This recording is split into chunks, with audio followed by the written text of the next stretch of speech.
Seorang sahabat waktu itu datang kepada Rasulullah SAW. Ya Rasulullah, kami ini dagang untungnya kecil, sedangkan orang-orang Yahudi dagang untungnya besar. Sama-sama di Madinah nih. Nabi kaget, kok bisa begitu? Barangnya sama, sama katanya. Kok bisa orang Yahudi untungnya gede, kalian untungnya kecil? Para sahabat menjawab, kami kalau dagang ngikutin caramu berdagang ya Rasul. Rasul tambah kaget lagi lah. Bagaimana caranya? Kami kalau dagang jujur. Kalau orang mau beli 1 kilo, saya nggak ngurangin timbangan, tetap 1 kilo. Kalau mau beli 1 meter, tetap 1 meter, nggak ngurangin ukuran. Sedangkan orang Yahudi, kalau dagang, curang, ngurangin timbangan, ngurangin ukuran. Makanya labanya, untungnya gede. Sedangkan kami untungnya kecil. Udah jujur belum tuh? Udah jujur belum tuh? Udah jujur kan? Udah jujur kan? Apa kata Rasul? Cara kalian berdagang salah. Maukah aku beritahu bagaimana cara berdagang yang benar? Rasulullah SAW mengatakan, kalau ada orang mau beli, ente jangan kurangin, ente lebihin. Ngerti gak? Ngerti gak? Di zaman saya kecil tuh, kalau orang jual kacang tuh, habis di sendok 2 biji, ditambahin dikit, biar anget. Ngerti gak? Kalau jual duku tuh, habis ditimbang, tambahin dikit, biar anget. Bener gak? Jual daging, potong tuh, habis itu tambahin dikit, biar anget. Tahu gak? Apa yang kejadian? Orang-orang yang biasa belanja di pasar Madinah, orang Yahudi, sekarang pindah ke tempatnya orang Muslim. Karena pertama, orang ngomong dari mulut ke mulut. Kalau belanja di pasarnya orang Islam aja enak, 1 kilonya berat. Kalau tempat orang Yahudi 1 kilo enakan pasar orang Islam, kalau 1 kilonya banyak. Kalau tempat orang Yahudi 1 kilonya dikit. Ini rahasia yang pertama. Rahasia yang kedua, tiap kali dia jualan kan berarti dia sodakoh. Ngelebihin, bener gak? Kalau sodakoh ente ngundang barokahnya Allah. Paham gak? Paham gak? Jadi Bapak Ibu sekalian, ini kita tarik 2 pelajaran penting. Yang pertama, kalau bisnis jangan curang. Ngapain bisnis curang? Bener gak? Kita orang Islam men. Kalau ente orang Islam, sholat tapi bisnis curang, enggak oke. Yang pertama nih, bisnis jangan curang. Jangan ngurangin timbangan, jangan ngurangin hak pembeli. Yang kedua apa ya? Yang kedua, kalau bisnis itu banyakin sodakoh, ngejar barokah. Makanya kita diajarkan oleh Rasulullah SAW sebuah doa yang sangat ada yang tahu doanya? Doa mau makan, doa mau makan, doa mau makan, doa mau makan, doa mau makan. Woi, gocap, woi. Ya Bu. Allahumma barik lana, gocap.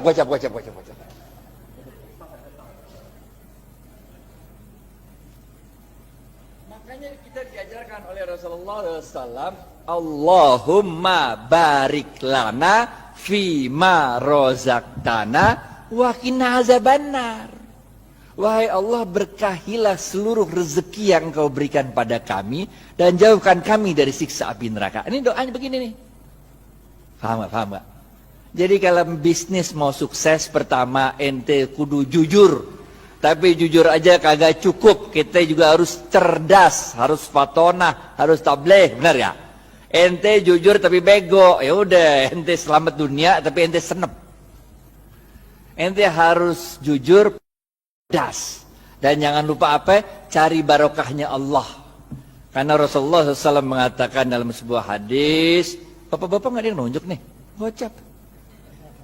Khairun nas anfa'uhum, gocap. Ini dari Ustadz nih, halal atau ibah nih.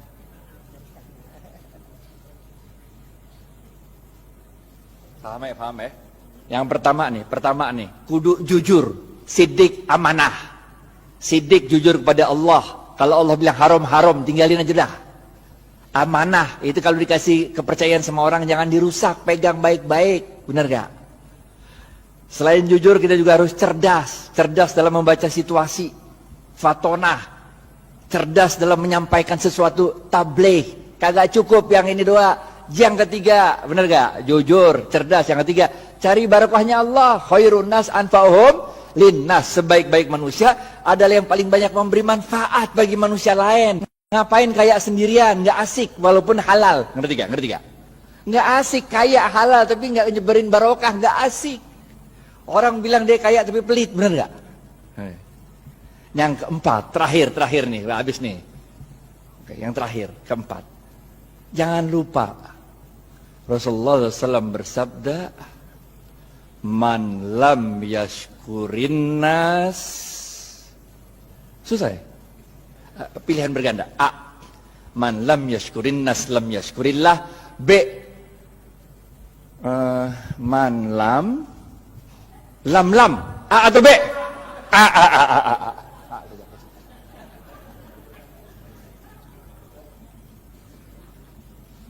Ingat Bapak Ibu sekalian, kita ini bukan Rasul, bukan Nabi. Kalau Rasul sama Nabi ada masalah, doa dikit, Allah kirim pertolongan pakai malaikat. Ya kan, ya kan?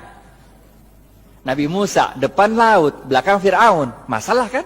Doa dikit, laut merah kebuka, jalan baik-baik dah. Bener gak? Fir'aun ngikut dari belakang, doa lagi dikit, ketutup laut merah, mati Fir'aun. Bener gak? Nabi Ibrahim dibakar hidup-hidup sama Namrud. Doa dikit, berasa dingin tuh api. Bener gak? Nabi. Lah kita ini manusia, Pak. Coba aja ibu pulang ntar, coba bakar tangan kalau nggak gosong, bener gak? Caranya Allah nolongin kita dengan menggerakkan makhluk-makhluknya untuk nolong kita. Itu sebabnya man lam yashkurin nas lam yashkurillah. Siapa-siapa yang tidak dapat berterima kasih pada manusia, pada hakikatnya dia tidak bersyukur kepada Allah. Nih nomor 4. Ente sukses bisnis, ente jangan merasa sukses itu karena diri ente, tapi karena Allah menggerakkan makhluk-makhluknya supaya kita sukses. Emang bisa hidup sendirian? Emang saya bisa nyampe Al-Azhar kalau kagak ada supir yang nganterin kemari? Emang supirnya bisa nyampe sini kalau di rumahnya nggak ada istrinya yang nyetrikain pakaian? Emang mobil bisa jalan sendiri kalau nggak ada yang jual bensin? Bener gak? Man lam yashkurin nas lam yashkurillah. Kesimpulan, habis waktunya nih. Yang pertama, oke? Jangan lupa jujur. Jujur penting. Ada 2 jenis jujur. Kepada Allah namanya siddiq, kepada manusia namanya amanah. 2, cerdas. Ada 2 jenis cerdas.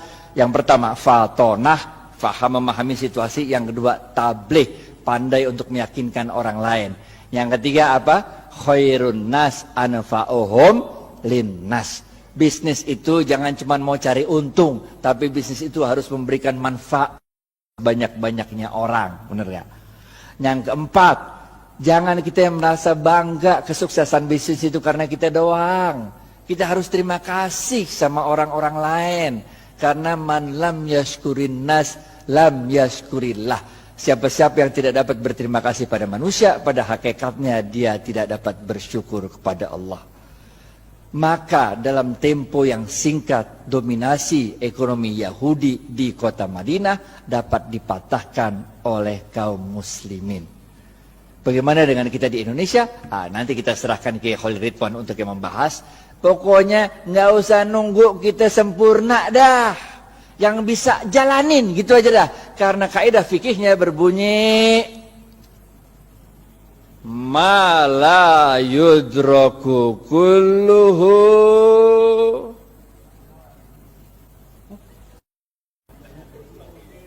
gocap.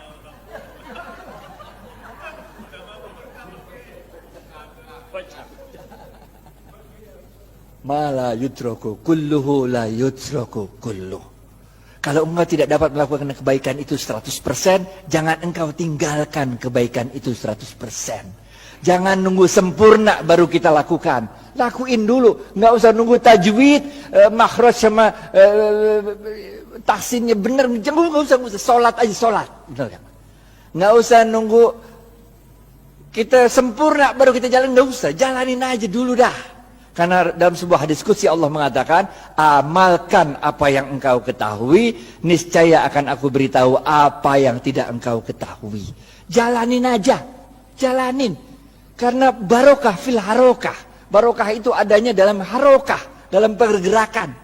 Jalanin aja. Kayak Siti Hajar lari dari Safa ke Marwah, bener gak? Itu kan lucu. Coba dari Safa Marwah lari-lari 7 kali bulak-balik, kagak ada air, bener gak? Yang nemuin air siapa? Ismail. Yang capek lari siapa? Hajar. Nggak penting men siapa yang nemuin air, bener gak? Yang penting inna sofa wal marwata min sa'airillah.